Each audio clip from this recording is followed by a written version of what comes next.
Hello കൂട്ടുകാരെ, ഇന്ന് നമ്മളൊരു പൊന്നാങ്കണ്ണി ചീരയുടെ വിശേഷമാണ് നമ്മളിവിടെ പങ്കുവെക്കുന്നത്. അപ്പോൾ നമ്മുടെ വീട്ടിൽ നട്ടിരിക്കുന്ന പൊന്നാങ്കണ്ണി ചീരയാണ്. ഇത് നട്ടിരിക്കുന്നത് ഒരു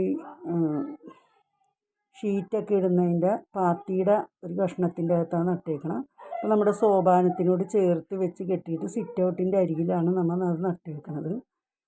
പിന്നെ നമ്മുടെ മതിലിൻ്റെ പൊക്കത്ത് ചെടിച്ചട്ടി വെച്ചിട്ടുണ്ട്, അതിലും നട്ടിട്ടുണ്ട്. ചെടിച്ചട്ടിയല്ല, മൺചട്ടി, ഒരു പൊട്ടച്ചട്ടിയിലാണ്. പിന്നെ ഒരു പാത്രത്തിൽ നട്ടിട്ടുണ്ട്, ഒരു പൊട്ടിയ പാത്രമാണ്. അപ്പോൾ ഞാൻ അത് ഒരു പ്ലാസ്റ്റിക് കവറിൽ ഇറക്കി വെച്ചിട്ട് അതിലും നട്ടിട്ടുണ്ട്. അപ്പോൾ നല്ലോണം നന്നായി നിൽപ്പുണ്ട് ഇങ്ങനെ. പിന്നെ ഇത് നമ്മളൊരു ബേസൻ, അതൊക്കെ മതിലിൻ്റെ പൊക്കത്താണ് വെച്ചിരിക്കണം. നമുക്ക് സ്ഥലക്കുറവുണ്ട്. അപ്പോൾ അതിൽ നല്ലൊരു കാന്താരി കൂടെ പിടിച്ച് നിൽപ്പുണ്ട്. അതിൽ നല്ല മുളകുള്ള കാന്താരിയാണ്.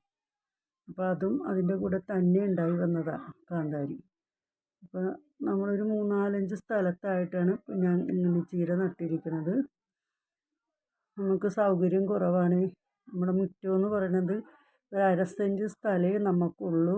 അതിൽ കൂടി നമുക്ക് നടക്കുകയും ചെയ്യണം. അപ്പോൾ അതിനോട് അഡ്ജസ്റ്റ് ചെയ്തെല്ലാം വെച്ചിരിക്കണം.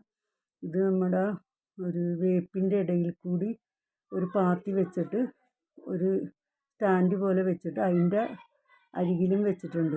അത് നമ്മളൊരു വേപ്പിൻ്റെ സൈഡിലാണ് നട്ടിരിക്കുന്നത്. പിന്നെ വേറെ ഒരു സ്റ്റീൽ പാത്രം, പഴയ ഒരു പാത്രം, അതിലും നമ്മൾ വെച്ചിട്ടുണ്ട്.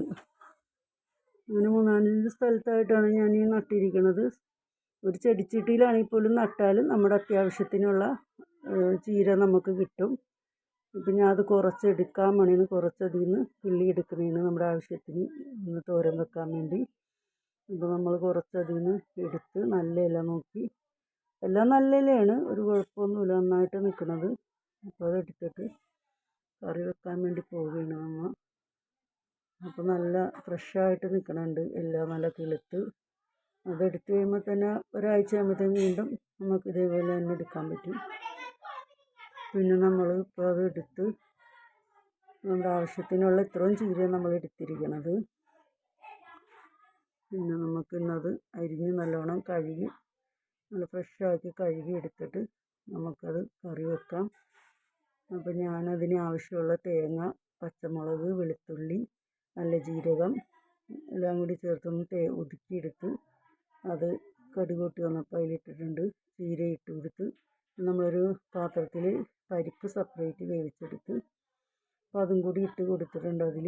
അപ്പോൾ നല്ലൊരു അടിപൊളി തോരൻ നമുക്ക് റെഡി ആയിട്ടുണ്ട്. ഇതുപോലെ ഇഷ്ടമായെങ്കിൽ നിങ്ങളൊന്ന് ലൈക്ക് ചെയ്യ്, സബ്സ്ക്രൈബ് ചെയ്ത് സപ്പോർട്ട് ചെയ്യ്.